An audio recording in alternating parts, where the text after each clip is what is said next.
Okay, hello there, everyone. Yet again, we got to talk about the crime insanity going on in New York City, but surprisingly, the crime is also getting out of hand in my second home in Ocean City, Maryland, and we're going to talk all about that. And plus, there is an update regarding that fire that happened in Belrose yesterday. The Queen's Courier finally has an article about it. And there was another fire that happened in the Bronx. So we're going to get into all that. We're going to talk about all that. So, first of all, we are going to lead off. And let me just click out of these tabs because, a lot happens when you try to reorganize all this stuff on the fly. So, there was a shooting that happened at Jacobi Hospital in the Bronx. And you may be wondering, does Channel 1 have anything about it on their homepage? Because this is where it just gets out of hand. Let's look at the public safety. Anything about it? Anything about it? Let's see. Nope. Nothing about it. Let's check the Bronx. See if we can find it. Okay, we do have something. In fact, see what I mean, folks? Spectrum News, it's like you need 2 minutes. They at least spend 2 minutes. But we're not even going to watch the video.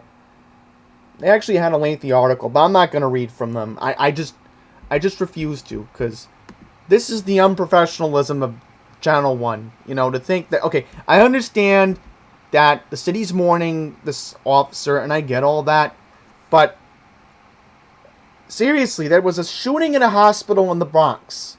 That should be the top story on the homepage, not making me having to go through the community tab on the website just to find it. How disgraceful is that? So let's just take a look at the Bronx Times for an example. See? The Bronx Times, it's right on their homepage. And mind you, this is the same company, Schlepp's Media, that owns the Queen's Courier, and they also own AM New York. So, obviously, it just shows their true colors, but Channel 1, it really does. So let's read the details from the Bronx Times, because again, I'm not even in the mood to read anything from Spectrum's website. I just don't want to deal with them. I don't want to deal with them. Alright, here we go. So, Kibor Martinez is the suspect who fired 4 shots in the waiting room of Jacobi Medical Center and injured a 35-year-old man on Tuesday. Staff at Jacobi Medical Center told the Bronx Times it is an escalation of stirring of violent workplace incidents that is endangering the safety of the medical workers. A resident at Jacobi Hospital, Amit Saini, said, "I'm not surprised we had an active shooter incident. It was just a matter of time. I'm surprised we don't have any measures to protect our residents and other staff." That's the problem. I mean, there should be some type of law in the state of New York that says, like all hospitals, especially where, I worked at Long Island Jewish for a while. I mean, I'm still furloughed, but, the situation with the Omicron variant, there really should be a practice of active shooter situations. Thankfully, the security guards at Northwell, all the hospitals were trained recently, but, the bottom line is, what about the other staff in the hospital? How are we supposed to know what to do during an active shooter situation? That's a very scary thought.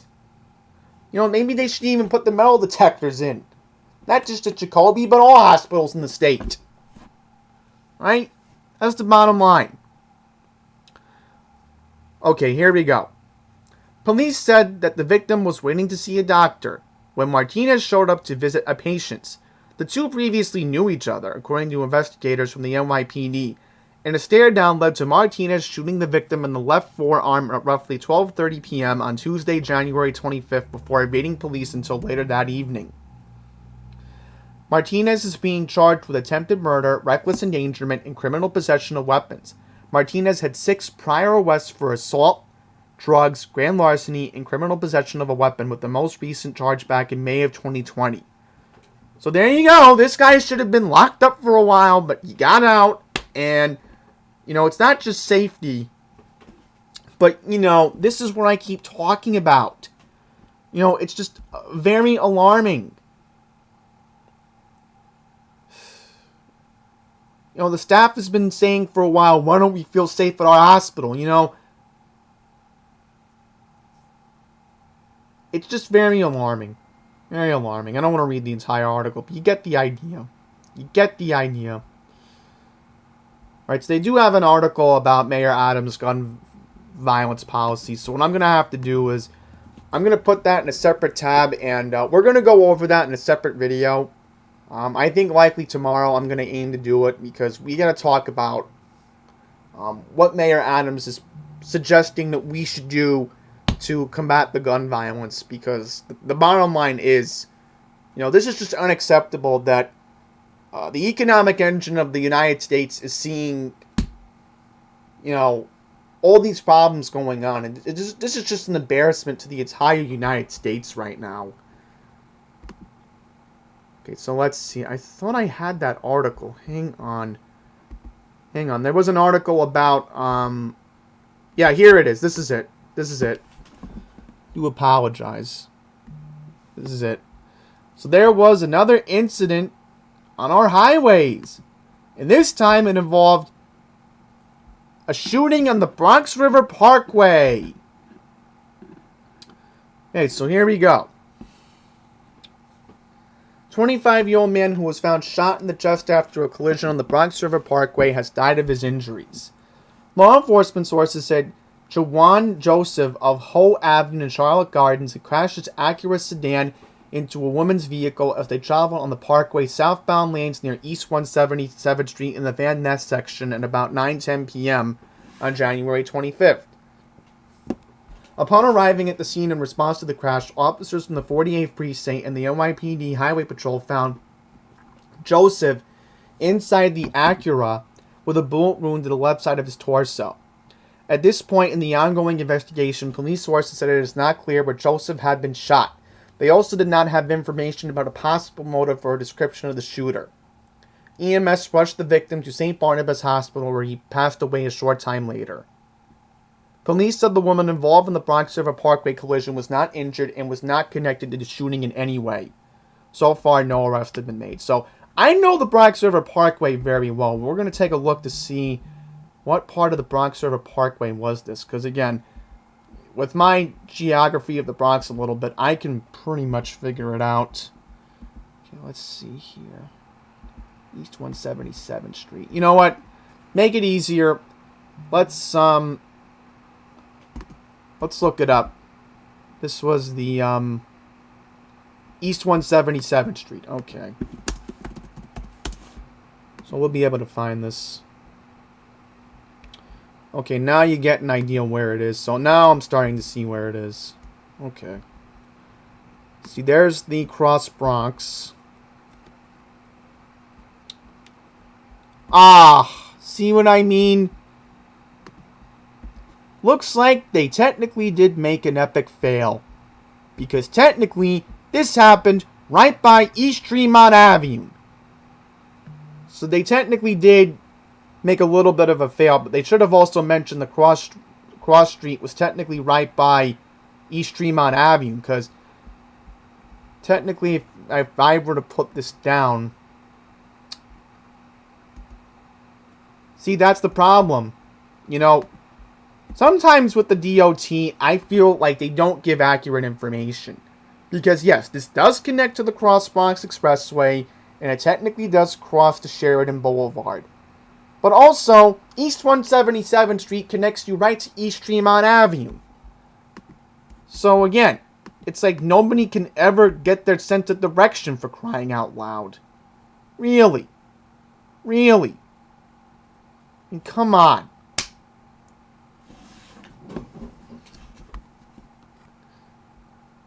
Yeah, see, Van Ness is there, and then Parkchester's right there, and then you have West Farms, and then Crotona's right by there, so Again, I'm a little bit familiar with this area of the Bronx, obviously.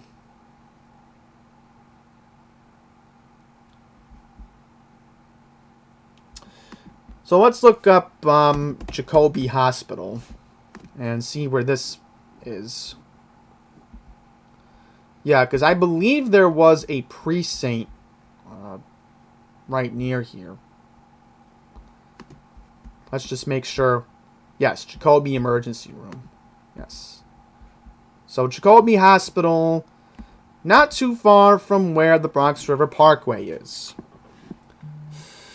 So, obviously, again, very alarming. Right by Co-op City, for crying out loud. And again, I think there was an NYPD I don't know, because Channel 7 was mentioning that there was a precinct nearby the hospital. So let's see. Yep. Channel 7 was right. The 49th precinct's right on the campus of Jacobi Hospital. Okay, so let's get to the other important stories. Let me just get rid of this. Get rid of this. So I want to stay organized. Okay, there we go. Now we are organized. Good. Good. Okay, so we have learned the identity of the 91-year-old man who was killed in the house fire in Belrose yesterday. The 91-year-old man is named Mario Yanni. And according to sources I'm gonna say that are unnamed, the house was not in proper shape. Originally, my first thought was, oh boy, please tell me this was not a slumlord. But thankfully, that was not the case. So according to the fire marshal, they were pretty quick in their investigation. And probably what happened was the arson unit of the NYPD probably got involved too. The fire broke out in the basement and the first floor of the 2.5-story private home. So 25 units and 105 firefighters did respond to this fire. The fire was put under control in under an hour. So we know at the moment there is officially no cause of death for 91-year-old Mario Yanni. But again, very unfortunate, and you would think that Channel 1 would cover this. Well, no, they don't have anything about it on their website. You want proof? You want proof. Go to Queens. Alright, let's take a look at their website again. I mean, really? Really? This is what they're focused on? I get Donovan Richards, it's my borough president in Queens, but come on, Channel 1. Get your act together. And then look at this. They're so focused on Vicky Palladino. It's like, come on. Really? Really? Nothing about it. And they don't have anything about this either. In fact, Laura Uhl was the first to report this one. Bayside man struck and killed by dumpster. And believe it or not, this happened a block away from the Auburndale train station. So I'll show you the address in just a second. So this happened on Monday morning, January 24th. So imagine if I was waiting for the Long Island Railroad. I probably would have missed my train, and I probably would have had to call 911, knowing my luck. Okay, officers from the 111 precinct are working to identify a man who was struck and killed by a dumpster on the morning of January 24th. Officers respond to a 911 call at 42-32 191st Street at 10:30 a.m. when they discovered a 32-year-old man unconscious and unresponsive with trauma to his head. EMS responded and pronounced the man dead at the scene. A preliminary investigation revealed that a construction dumpster was being unloaded in the driveway of a residential home. The victim had been struck in the head when the dumpster-loaded door opened, causing severe head trauma. The operator of the vehicle remained on the scene, police said. Okay, so the Department of Buildings determined the man had been walking from the rear end of a neighboring property when he was fatally injured. Okay, the fatality was not construction related nor within the department's jurisdiction. Okay, so the Highway District Collision Investigation Squad's further investigating. So, here we go. The home where the incident occurred had undergone an extensive gut demolition without DOB approvals and permits. The department issued a full stop work order at the location in 2021 and issued violations to the owner for illegal work without a permit, failure to proper maintain the property, and failure to maintain proper housekeeping. It's very unfortunate. And again, you would think Channel 1 would cover this. No. And obviously, this would have not been heard at Osnum because Osnum's about 9 blocks away from this. So let's take a look at the address. So apparently this was the building. And again, not too far from where Auburndale train station is, as you can see here. So we'll take a look to see what the house looked like before it was illegally demolished. So this is the most recent view from 2019. And this house looked like it was in bad shape anyway. So let's go to the last recent view back in 2007. Yep, so this house was in better shape back in 2007.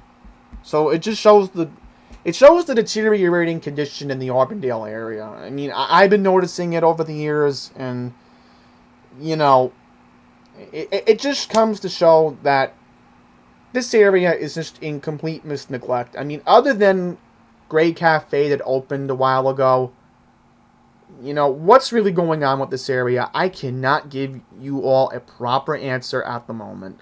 If I were to tell you what's going on, you're going to give me a crazy eye and just think that, is he really making any sense today? And I'm just thinking what my friend Andrew Lee would say at the moment if he was actually in the same room with me right now. Okay. So, we're going to get to the other stories. We're going to talk about the fire that happened in Brooklyn. So, let's get into that. Okay, so here we go. Fire broke out early this morning at 2 Campus Place. It was met with heavy fire conditions. Firefighters were able to rescue a person from the second floor of the building, while another civilian was able to make it out of the building on their own. The responding firefighters were able to knock down the main body of the fire with 3 hose lines. The victims were treated by paramedics at the scene. The fire was placed under control at 3:45 a.m. The cause of the fire is under investigation. So there you go. I mean, very disturbing. Another fire in New York City that Channel 1 is probably not going to cover. So let's take a look at this address. So let's see where this is. Oh, so this happened in Cypress Hills. Yeah, right on the Queens-Brooklyn borderline. Let's see what the house looked like before the fire. No surprise. This building was in very bad condition. No surprise. Here's the most recent view of it back in 2014. And even in 2014, this building looked like it was in bad condition. So there you go. I mean, that's what happens when you properly don't take care of your property. Eventually, that's what may happen. Okay, so let's see what else we got. Okay. So we'll read this, and then we will read this. So we'll read 2 more. And then I got to get to the news from Ocean City, Maryland, because I'm just deeply disturbed on what's going on down there. So first up, a collision with a garbage truck in Brooklyn. Man dies of injuries. So here we go. A man on a scooter died of his injuries last night after colliding with a garbage truck in Brooklyn. At 7:51 p.m. on January 25th, officers responded to a 911 call regarding a motor vehicle collision at Ditmas Avenue and Rockaway Avenue. Upon their arrival, the responding police officers found a 55-year-old man who was riding an e-scooter when he collided with a New York City sanitation garbage truck. A preliminary investigation found the garbage truck was traveling eastbound Ditmas Avenue. As the truck turned right on southbound Rockaway Avenue, the scooter operator headed eastbound Ditmas Avenue, trying to get around the truck on its passenger side. The scooter driver and the truck collided with each other as a result. The victim, whose identity is being withheld pending family notification and to comply with federal HIPAA, was rushed to Brookdale Hospital and was pronounced dead. The garbage truck driver was not injured and was remained at the scene. So there you go. So let's look up this intersection. Ditmas Avenue, Rockaway. Let's see if we can find it. Should be able to find it. Hang on. Let me close this out. Okay, now I think I should be able to Google it. Here we go. Gotta right click. And there you go. So this is where it happened. So apparently this happened, and I'm trying to give an accurate location at the moment. Yeah, so this happened in Canarsie. Wow, so it happened right by the hospital. Obviously, that's why the victim was taken to Brookdale. Think about it. The hospital's right there.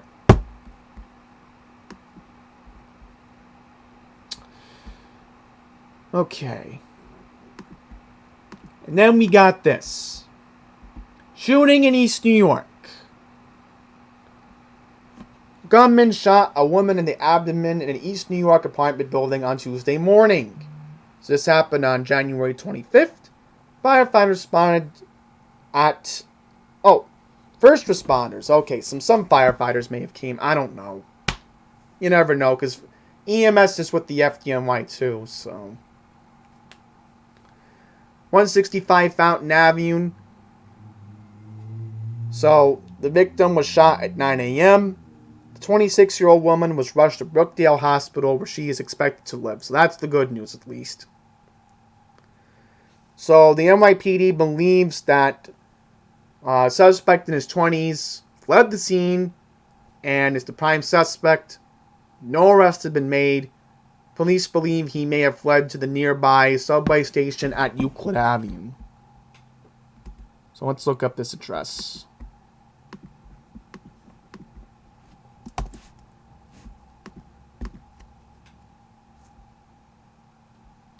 Yeah, see, that's not too far from there. Yep, Euclid's right there. No surprise.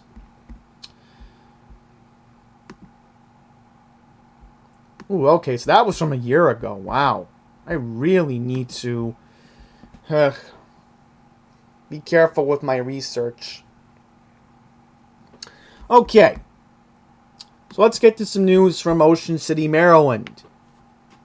So first up, a space heater sparked a fire in the West Ocean City section. And I've been noticing that it's primarily the West Ocean City section that's been seeing a lot of problems lately over the Route 50 bridge, which is just very concerning. Okay, so here we go. The Ocean City Fire Department was alerted to a situation thanks to a fire that was sparked by a space heater next to combustibles in a shed not fit for living. One person died. So this happened on January 17th, just before 10:50 p.m. after a Worcester County Sheriff's deputy spotted a fire in a small structure. This was at 9961 Elm Street. As fire crews worked to put the fire out, they searched the smoke-filled structure and found a person who was deceased, identified later as a man. Okay, so the name of the victim was being withheld pending identification from the Worcester County Bureau of Investigation and the Office of the Chief Medical Examiner. According to a press release, the shed had no working smoke alarms and the building is a total loss. So, Obviously, just very disturbing. Very, very disturbing. And, not just New York City, but my second home in Maryland. I mean, what else is there to say what's going on right now? This insanity has gone crazy since the new year. So let's look up this address. Ooh, boy, look at this. Yep. Again, this part of Ocean City is just not really ideal. I mean, yes, you are right by the outlets. That's one thing. But, this area has started to become very questionable lately. Yeah, so this is probably all the trailer homes around here. No surprise.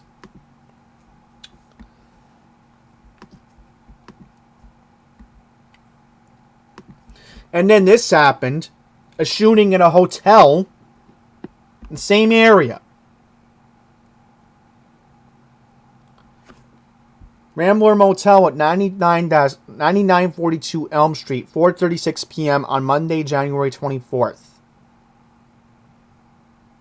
According to the chatter heard over the scanner by the Worcester County Sheriff, one person was stabbed in the neck during the assault. When police arrived, they found the victim and began administering life-saving efforts. Members of the Ocean City Fire Department also assisted in the efforts till the victim eventually died of their injuries. Police said the victim's name is being withheld until the next of kin is notified. So, there is more information. Sharonte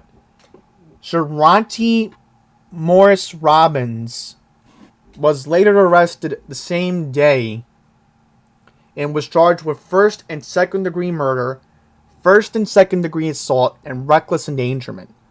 Robbins is accused of killing 37-year-old Nicholas Pittman of Ocean City, who was found lying in the parking lot of a West Ocean City motel on Elm Street shortly after 4:30 p.m. So, the victim was taken to Belt Bay Health Hospital. EMS crews responded and provided until they could take the victim to Bay Health. Sadly, when the victim was taken to Bay Health, EMS pronounced him dead. So, very, very unfortunate. Very, very unfortunate. This is what's going on in West Ocean City. I'm very glad that this is not taking... all of this is not taking part. But, very alarming. Very, very alarming. And then I read somewhere that maybe this was WBOC. I'll take a look at their website. But if I can't find it, then... believe it or not, the Ocean City Police Department's been finding a lot of illegal guns lately. I mean, that's alarming. That's very, very alarming. 99-42. So, literally on the same street. I'll show you where it is. So, this is the hotel. Right here. And... yep, I know this hotel pretty well. Yep. One of those one-star hotels. We'll pull up. And obviously they put our synagogue right here. Avat Shalom Synagogue is right across the street. So trust me, I know this area very, very well, unfortunately. 3-star hotel. Who would want to stay here? Let's take a look at their website. Ha! You don't even have any pictures. What a joke this is. What a joke this is. So you know how of a hotel this would be. From first impressions. I mean, this is supposed to be a family-friendly town, and yet this is the way, we're insulted. This is the way we get insulted.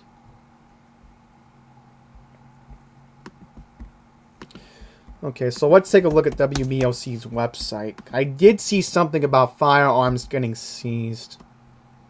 Let's see. I saw something.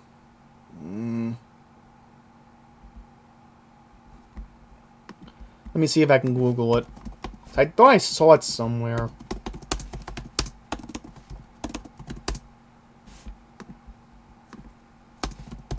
Let's see. When I saw something.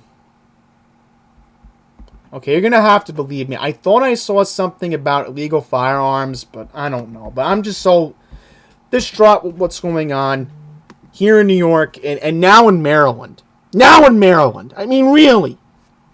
Really. Lastly, let's get into the funeral information for Officer Wilbermora. So, the information has come out for Officer Mora's funeral. So, the wake for Mora will take place on Tuesday, February 1st from 1 to 8 p.m. The funeral will take place at 9 a.m. at St. Patrick's in Midtown. So, again, Pat Lynch said, bottom line, this is what's going on. You gotta support the police. Oh, and then look at this. 273 people were killed from motor vehicle accidents. You cannot make this stuff up.